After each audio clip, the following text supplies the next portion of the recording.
ये कहानी रवीना की है। वैसे तो रवीना बहुत ही खूबसूरत थी, परंतु उतना ही खर्चीले स्वभाव की थी। उसके पति का नाम उमेश था।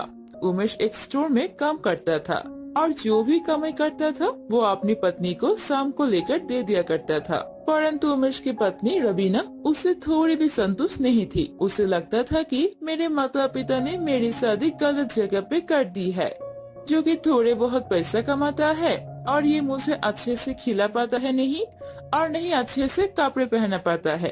और ये सोचकर एक दिन रवीना अपने पति से बोलती है, ए जी सुनते हो, मेरे सहेली है ना, उसके पति ने उसे लिए पूरा 20,000 की साड़ी खरीद के ले आई है। अभी मेरे लिए वही साड़ी लेके आना, मुझे भी पहन के उसे दिखाना है और जलाना है। रवीना, तुम्हें तो पता ही है मेरे सैलरी उतनी नहीं है। मैं तो एक छोटे मोटे स्टोर में काम करता हूँ और मुझे 20,000 रूपए सैलरी मिलती है। वो भी मैं आधी पैसे तुम्हारे हाथ में रख लेता हूँ और आधी पैसे से घर का खर्चा चलाता हूँ। तो मैं तुम्हारे लिए इतनी महंगी साड़ी कैसे खरीद सकता हूँ? हाँ, मेरी तो किस्मत ही फूट गई थी जो आप जैसे आदमी के साथ मेरी शादी हो गई थी। हाय रे, ये आदमी ना तो मुझे अच्छे से खिलाता पिलाता है और न ही मुझे अच्छे से कोई कपड़ा खरीद के देता है। मेरी तो किस्मत ही फूट गई। पता नहीं मेरे माता पिता ने क्या देखकर शादी की। और ये बड़बड़ाती हुई रवीना वहाँ से चली जाती है। परंतु उमेश को थोड़े भी बुरा नहीं लगता। बुरा लगता है तो सिर्फ इस बात का बुरा लगता है कि वो अपनी पत्नी को अच्छे से ख्याल नहीं रख पा रहा था। उसके लिए कोई भी अच्छे साड़ियाँ या गहना बनवाना नहीं पा रहा था। परंतु उमेश करते भी क्या करे, उसके पास इतने सारे पैसा भी नहीं था जिसके लिए वो अपनी पत्नी का शौक पूरा कर सके। एक दिन उमेश अपनी पत्नी को पास जाकर बोलती है, अरे रवीना, मैं क्या सोच रहा हूँ कि मैं तुम्हें कहीं बाहर ले चलूं या सिनेमा दिखाने ले चलूं। तुम भी घर में रहकर बोर हो गई हो, है ना? हाँ जी, तो देर किस बात की है, चलिए चलती है। नहीं नहीं, अभी नहीं, फिर कभी चलेंगे। एक्चुअली क्या है, मेरा तनख्वाह मिली नहीं है।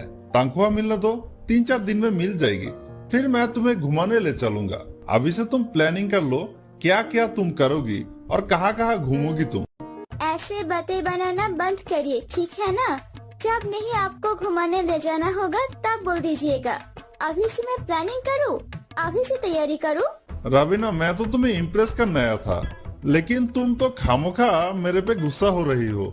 और ये कहकर रवीना वहाँ से चली जाती है। अगले दिन रवीना मार्केट में रहती है। तभी वहाँ रवीना के पास एक आदमी आता है और बोलता है, हाय रवीना, कैसे हो तुम? मुझे पहचाना? तभी रवीना उसे बोलती है, नहीं, मैं नहीं पहचानी। कौन हो तुम? अरे क्या बात है, कॉलेज के दिन भूल गई तुम? अरे मेरा नाम राहुल है, राहुल। आप पहचाना? जो तुम्हारे आगे पीछे घुमा करता था मैं कॉलेज में और तुम्हें प्रपोज भी किया था। राहुल, तुम कितने बदल गई हो तुम। तुम्हारी तो दाढ़ी मोछी भी आ गई है। उस समय तो बिल्कुल एकदम बच्चियों की तरह लगते थे। वो सब छोड़ो, ये बताओ तुम कैसी हो? मैं तो ठीक हूँ, तुम कैसी हो? मैं भी अच्छा ही हूँ। आजकल अपने पिताजी का बिजनेस संभाल रहा हूँ और मेरे पिताजी का हर महीना प्रॉफिट 1 से 2 करोड़ रुपया है। तो आजकल पूरा बिजनेस जो है पिताजी का मैं ही संभाल रहा हूँ। ऐसे तुम बताओ, तुम्हारी जिंदगी में आजकल क्या चल रहा है? मेरी जिंदगी में क्या चल सकता है, ऐसे मैं हाउसवाइफ हूँ और हाउसवाइफ तो पता ही है क्या करती है। लेकिन एक बात कहूँ रवीना, तुम्हें कॉलेज में देखकर ऐसा नहीं लगता था कि तुम हाउसवाइफ बनने के लायक हो। मुझे लगता था तुम कोई अच्छा जॉब जरूर कर लोगी। लेकिन कोई बात नहीं, चलो मैं तुम्हें घर में ड्रॉप कर देता हूँ। अगले दिन रवीना एक पार्क में रहती है। तभी वहाँ अचानक से राहुल आ जाता है और राहुल रवीना से बोलती है, हाय रवीना, तुम पार्क में क्या कर रही हो? राहुल, तुम यहाँ? वो एक्चुअली मैं घूमने आई थी थोड़ा। अच्छा रवीना, एक बात तुम्हें पता है, आज भी मैं तुमसे उतना ही प्यार करता हूँ जितना कॉलेज के जमाने में करता था।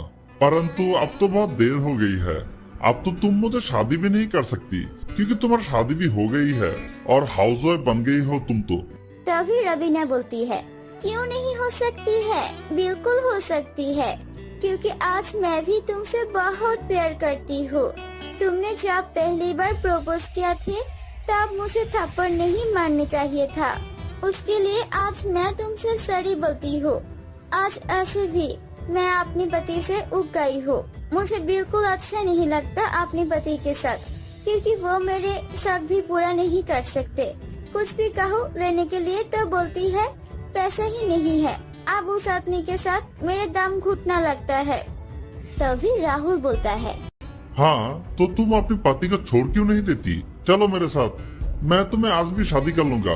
आज भी मैं तुमसे बहुत प्यार करता हूँ। और इस तरह राहुल और रवीना एक दूसरे से मिल जाते हैं और दोनों को ही एक बार फिर से प्यार हो जाता है। और तभी राहुल रवीना को लेकर एक होटल पर जाता है और बोलता है, रवीना तुम यहाँ पर रुको, मैं अभी थोड़ी देर में आता हूँ। और ये कहकर राहुल वहाँ से चले जाता है।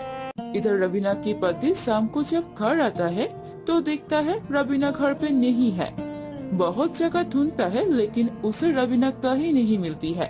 तभी रवीना का पति सोचता है, मुझे लगता है वो अपने सहेलियों की घर गई होगी। मैं यहाँ इंतजार कर लेता हूँ। और ये कहकर रवीना का पति सोफे पे बैठकर उसका इंतजार करने लगता है। कब उसके आंखें लग जाती है उसे पता ही नहीं चलता। तभी अचानक से नींद खुलता है तो देखता है सुबह हो गई है, परंतु रवीना अभी तक घर नहीं आई है। अब रवीना के पति के मन में घबराहट सी होने लगती है कि अचानक रवीना चली कहाँ गई और मुझे बताया तक नहीं। इधर राहुल और रवीना एक साथ होटल में रहता है। तभी राहुल बोलता है, अब जाकर मेरा बदला पूरा हुआ। जब पहली बार तुमने मुझे कॉलेज में थप्पड़ मारा था, सबके सामने मेरी बेइज्जती की थी, आज जाकर मेरा बदला पूरा हो गया कि मैंने तुम्हें तुम्हारे पति से छीन लिया। और अब इस तरह तुम 2 दिन से मेरे साथ हो। तुम्हारा पति उधर तुम्हें ढूंढता होगा। अब तक तो उसे भी समझ आ गया होगा कि तुम घर छोड़कर भाग चुकी हो। और अब तो तुम ये भी साबित नहीं कर सकती कि तुम चरित्रहीन नहीं हो, परंतु ये साबित भी नहीं हो सकता। देखो मैं क्या बोल रहा हूँ और नहीं बोल रहा हूँ उससे कोई मतलब नहीं है। मैं तुमसे प्यार नहीं करता हूँ, मैं सिर्फ तुमसे नफरत करता हूँ, नफरत। और निकल जाओ मेरे आंखों के सामने से। अब तुम बाहर में जाओ, अब उससे कोई मतलब नहीं है मुझे। प्लीज राहुल समझने की कोशिश करो। मैं बर्बाद हो जाऊंगी, मैं काहे की नहीं रहूंगी। प्लीज राहुल मुझे माफ कर दो। देखो मैंने कहा ना, निकल जाओ मेरे सामने से, मेरी आंखों के सामने से दूर हो जाओ। प्लीज राहुल मैं कहीं नहीं जाऊंगी तुम्हें छोड़ के। ठीक है मत जाओ तुम, मैं ही चला जाता हूँ। वैसे भी ये तो होटल रूम है, कौन सा मेरा घर है। और ये कहकर राहुल वहाँ से चले जाता है। रवीना को भी अब बहुत पछतावा होने लगती है कि वो अपने पति के घर छोड़कर क्यों आई, लेकिन वो अब करे भी तो क्या करे, उसे कुछ भी समझ में नहीं आ रहा था। तो दोस्तों कैसी लगी ये स्टोरी हमें कमेंट करके जरूर बताइए। और ऐसा ही नई नई कहानी पाने के लिए लाइक देकर सब्सक्राइब कर ले और घंटी जरूर दबा दे। धन्यवाद दोस्तों।